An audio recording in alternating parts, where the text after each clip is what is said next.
No último mês, foi noticiada uma impressionante descoberta no campo da arqueologia bíblica que reacendeu o debate sobre a conexão entre os relatos bíblicos e as evidências históricas.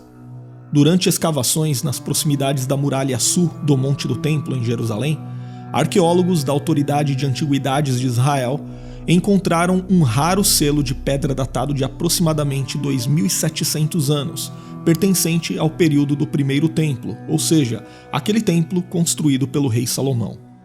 Esse artefato é muito significativo não apenas pela sua antiguidade e raridade, mas também pelas informações que ele contém, sugerindo uma possível ligação com um dos valentes de Davi, sabe, aqueles guerreiros que lutaram ao lado de Davi desde a época em que ele passou a ser perseguido pelo rei Saul.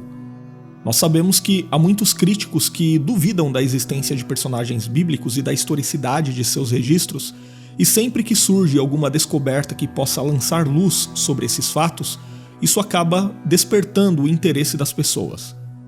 O grupo dos Valentes de Davi, por exemplo, é considerado pelos céticos apenas como um grupo de guerreiros lendários, fruto de uma história inventada e popularizada para ilustrar supostas façanhas do povo israelita na antiguidade. Obviamente, para quem crê na veracidade da Bíblia e em sua autoridade e inerrância como palavra de Deus, esse tipo de teoria é desprezível. Mas o que foi de fato essa descoberta? Será que ela realmente pode servir como prova da existência de um guerreiro dos tempos bíblicos? É exatamente sobre isto que falaremos neste vídeo. Primeiro, vamos começar entendendo o que foi descoberto. O artefato descoberto é um selo de pedra basáltica gravado com a figura de um personagem alado que os pesquisadores estão identificando como um demônio protetor comum na cultura neo-assíria. A figura possui longos cachos, usa algo como um chapéu, capacete ou coroa e um braço estendido com a palma aberta, indicando que talvez a figura segurasse um objeto. Inclusive, a iconografia dessas figuras aladas era amplamente utilizada na arte assíria entre os séculos 9 e 7 a.C. e frequentemente simbolizava proteção. Entretanto, o que realmente intrigou os arqueólogos foi o fato de o objeto ter sido encontrado na cidade de Jerusalém e também a inscrição em paleo-hebraico gravada no selo que diz Le Yehoezer ben Hoshaiahu, significando pertencente a Yehoezer, filho de Hoshaiahu. Inclusive, essa inscrição parece ter sido escrita de maneira descuidada, ou seja, sem a mesma qualidade da figura da criatura alada gravada no selo, o que talvez indique que se trata de uma inscrição posterior, feita pelo filho do dono do artefato quando herdou o selo de seu pai. Seja como for, esse detalhe sugere que o selo pertenceu a uma figura de destaque no reino de Judá, possivelmente um oficial de alta patente. E é exatamente essa inscrição que tem levado alguns pesquisadores a conectar o selo encontrado a um dos valentes guerreiros que se uniram ao rei Davi durante o seu conflito com Saul, ou pelo menos a um de seus descendentes. Mas antes de falarmos especificamente desse personagem, é importante entender o que era e qual a função de um selo desse tipo nos tempos bíblicos. Bom, no mundo antigo, os selos desempenhavam um papel essencial nas práticas administrativas, comerciais e pessoais. Eram pequenos objetos, muitas vezes feitos de pedra, cerâmica ou metal, usados para autenticar documentos, marcar propriedades e garantir a segurança de itens valiosos. Esses selos não apenas simbolizavam autoridade e status, mas também protegiam a autenticidade de contratos e correspondências. Aqui é importante entender que eles eram usados por pessoas muito poderosas e de alto prestígio na sociedade da época, especialmente por membros da elite política, religiosa ou comercial. Para simplificar um pouco mais, você pode pensar nesses selos como assinaturas pessoais de indivíduos influentes. No Antigo Oriente Próximo, a escrita ainda era privilégio de poucos, e o uso de selos como forma de autenticação era uma maneira eficaz de validar transações e decretos, assegurando que fossem vistos como oficiais. Então, eles eram usados para imprimir marcas em documentos, argilas e cartas, garantindo que o documento fosse legítimo e protegido. Porém, além de serem um instrumento prático de controle administrativo, os selos frequentemente assumiam funções simbólicas e espirituais. Muitos deles eram personalizados com nomes, títulos e símbolos religiosos ou protetores, como as figuras de criaturas mágicas ou espirituais, a exemplo da figura alada encontrada nesse selo descoberto em Jerusalém. Dessa forma, além de representarem poder e autoridade, esses objetos frequentemente atuavam como amuletos, carregando a crença de que podiam garantir proteção divina ou espiritual para o seu portador. Inclusive, o selo encontrado em Jerusalém possui um pequeno furo, o que indica que ele possivelmente fosse utilizado como amuleto pessoal, preso a um cordão. Nós sabemos que diversos textos bíblicos mencionam o uso de selos, confirmando sua relevância em vários aspectos da vida cotidiana e religiosa da época. Um dos exemplos mais notáveis está no livro de Gênesis, onde encontramos o relato de como o selo pertencente a Judá, um dos filhos de Jacó, foi determinante para identificá-lo numa disputa com sua nora. A Bíblia diz que quando Tamar, a nora de Judá, o enganou para garantir sua sobrevivência, ela exigiu que ele lhe entregasse seu selo, cordão e cajado como penhor, demonstrando a importância do selo como símbolo de identidade e autoridade. Para quem não conhece essa parte da história bíblica, Tamar havia ficado viúva de 2 filhos de Judá e, pela tradição da época, aguardava que o terceiro filho atingisse a idade adulta para se casar com ele e dar continuidade à família. Judá, porém, tentou impedir que Tamar se casasse com seu terceiro filho, o que a deixaria numa situação muito vulnerável. Então, ela se disfarçou de meretriz e enganou Judá, engravidando dele.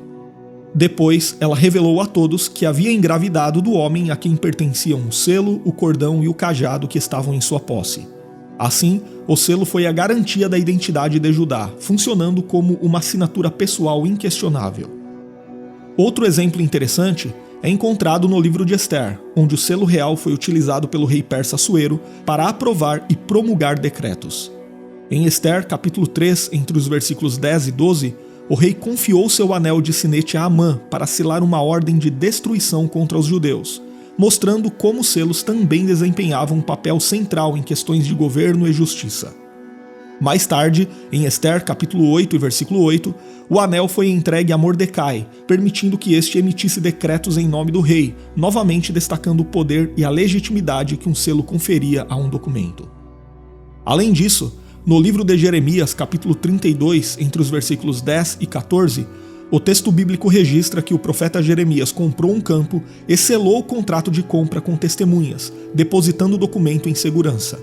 Esse episódio provavelmente descreve o uso dos selos em transações de terras, garantindo a autenticidade de um acordo formal. Além de sua função prática, os selos carregavam também um significado espiritual e simbólico profundo nos tempos bíblicos. Nesse sentido, o uso dos selos para marcar e autenticar não se limitava a questões materiais. Eles eram vistos também como representações de proteção e aliança divina. No Novo Testamento, por exemplo, lemos que os crentes são selados com o Espírito Santo da promessa. Inclusive, no livro do Apocalipse, nós encontramos esse conceito de selamento espiritual, quando o texto descreve os crentes sendo selados em suas testas, indicando que são protegidos e pertencem a Deus, em contraposição aos ímpios, que são descritos recebendo o selo da besta. Os selos, portanto, eram muito mais do que simples ferramentas administrativas no mundo bíblico. Eles eram carregados de significado, representando poder, identidade e proteção, tanto em um nível prático quanto espiritual. Os selos conectavam indivíduos às suas funções e responsabilidades, ao mesmo tempo que carregavam a marca de suas identidades. E no começo do vídeo, dissemos que esse selo encontrado foi datado da época do primeiro templo em Jerusalém, o que corresponde aproximadamente ao período entre 1000 a.C. e 586 a.C. Essa foi uma época marcada por intensas transformações políticas e culturais no reino de Judá. Durante grande parte desse período, a maior influência naquela região era exercida pelo poderoso Império Assírio. Assim, a arte assíria, famosa por suas representações de figuras protetoras, como demônios e criaturas aladas, teve forte impacto nas culturas vizinhas. Inclusive, a descoberta do selo com uma figura neo-assíria e inscrições hebraicas reflete exatamente essa influência e ilustra o intercâmbio cultural entre os dois reinos. Embora o reino de Judá mantivesse sua identidade religiosa monoteísta, por vezes elementos estrangeiros influenciaram suas práticas, especialmente entre as elites. Além disso, Jerusalém era um ponto central de rotas comerciais que ligavam a Mesopotâmia ao Egito, o que contribuiu para a absorção de influências externas pela população local. Portanto, de fato havia muito sincretismo religioso, e ídolos, símbolos e práticas de crenças estrangeiras, como a do demônio alado representado nesse selo encontrado, eram adotados e reinterpretados pela sociedade judaíta. O fato de um oficial importante de Judá encomendar um selo com uma figura assíria demonstra exatamente esse tipo de sincretismo. Inclusive, é importante explicar que o conceito de demônio no contexto assírio não tinha exatamente o mesmo significado que na tradição judaico-cristã. No mundo assírio, essas entidades não eram necessariamente vistas como representações do mal, mas geralmente como seres protetores, semelhantes aos gênios da cultura árabe ou a seres angelicais. E o que isto quer dizer? Quer dizer que quando as notícias mencionam que foi encontrado um selo pertencente a um alto oficial de Judá dos tempos bíblicos e que nele está gravada a figura de um demônio alado, não significa que esse oficial carregava um símbolo de um anjo caído ou de um demônio no conceito judaico-cristão. Isso não implica que ele fosse devoto de Satanás ou algo parecido, embora a Bíblia ensine que, por trás de qualquer representação e devoção a divindades ou criaturas místicas, existe sim uma influência demoníaca para espalhar o engano entre as pessoas. Portanto, é mais correto entender que esse oficial de Judá carregava um selo com a figura de uma criatura mística reconhecida como um tipo de ser protetor, que é o mais próximo do conceito predominante de demônios na cultura neo-assíria. Obviamente, isso não nega o sincretismo religioso desse oficial de Judá, nem o exime de sua prática idólatra.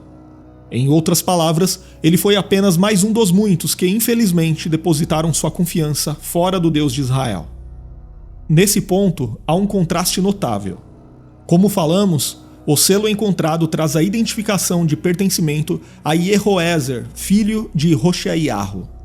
Curiosamente, ambos os nomes são teofóricos, ou seja, carregam o nome divino Yahweh, ou sua forma abreviada. O nome Yehoezer, por exemplo, pode ser traduzido como Deus é ajuda ou o Senhor ajuda. Já o nome Hoshaiahu pode ser traduzido como Yahweh salva ou Deus salva.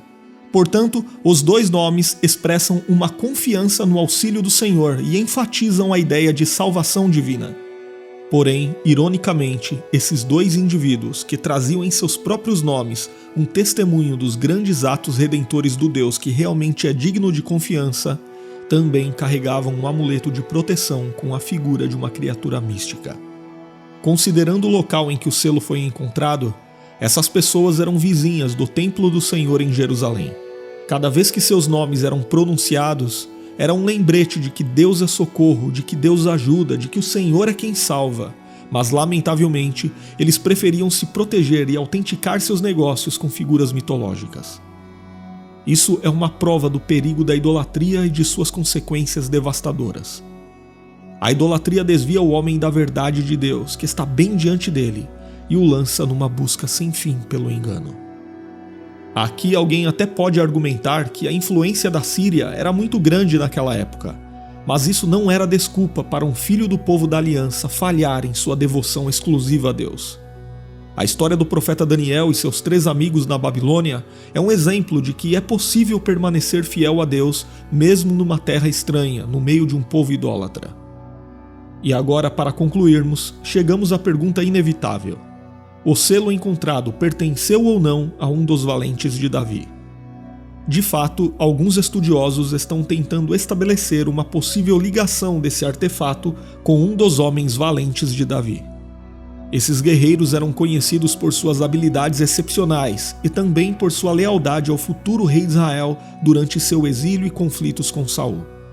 Além disso, desempenharam um papel fundamental na unificação das tribos de Israel e na consolidação do reino sob a liderança de Davi. Mas como será que estão tentando fazer essa conexão entre o selo encontrado e o guerreiro de Davi? Como já dissemos aqui, a inscrição no selo traz o nome Yehoezer, que é uma variante de um nome que aparece na lista de guerreiros do primeiro livro de Crônicas, capítulo 12, versículo 7, e que é traduzido em nossas Bíblias em português como Joézer.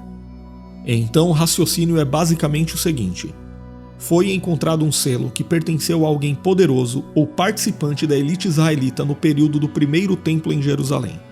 Dessa forma, os pesquisadores buscaram algum registro do nome gravado no selo e encontraram na Bíblia a referência de que um dos homens de confiança do rei Davi, que viveu nesse período, tinha o mesmo nome. Por isso, levantou-se a hipótese de que o dono do selo e o valente de Davi fossem a mesma pessoa. Mas tudo isso é apenas uma suposição. Trata-se de uma hipótese que pode ser verdadeira ou falsa. O selo poderia ter pertencido a esse guerreiro de Davi, ou mais provavelmente, a um de seus descendentes, uma vez que a datação do selo está sendo estipulada em cerca de 2.700 anos, uma data posterior à época de Davi, mas ainda no período do primeiro templo, ou seja, no período pré-exílico. Será que o selo teria passado de geração em geração na família desde o guerreiro de Davi? Talvez. Ou pode ser apenas que tenha pertencido a outra pessoa de prestígio que vivia em Jerusalém naquele período. Por enquanto, é impossível saber. Caso o selo pertencesse a um descendente de Joézer, isso indicaria que a família manteve sua posição de destaque na sociedade israelita ao longo de várias gerações. O que se sabe ao certo é que a localização do selo, próximo ao Monte do Templo, um local de grande importância religiosa e administrativa, sugere que o dono do artefato era uma figura influente. Seja como for, a descoberta do selo foi realmente muito importante do ponto de vista arqueológico. Apesar de não provar nada específico em relação à existência de um dos valentes de Davi, esse achado contribui para a compreensão da vida na sociedade israelita no período bíblico e comprova as constantes tensões religiosas que o povo experimentava sob a influência de nações vizinhas. No Antigo Testamento, há várias denúncias de sincretismo religioso entre o povo de Israel, e esse selo é uma evidência arqueológica dessa prática, que inclusive, em última análise, precipitou o povo ao período de cativeiro, quando o juízo divino foi derramado devido ao adultério espiritual da nação. E você, acredita que esse selo pode ter pertencido a um dos guerreiros de Davi ou a um de seus familiares? Deixe sua opinião nos comentários. E se você tem vontade de crescer ainda mais no conhecimento da Palavra de Deus, eu te convido a estudar teologia conosco totalmente online de qualquer lugar, através de videoaulas, apostilas e com certificado de conclusão. As informações estão na descrição do vídeo e também no primeiro comentário em destaque.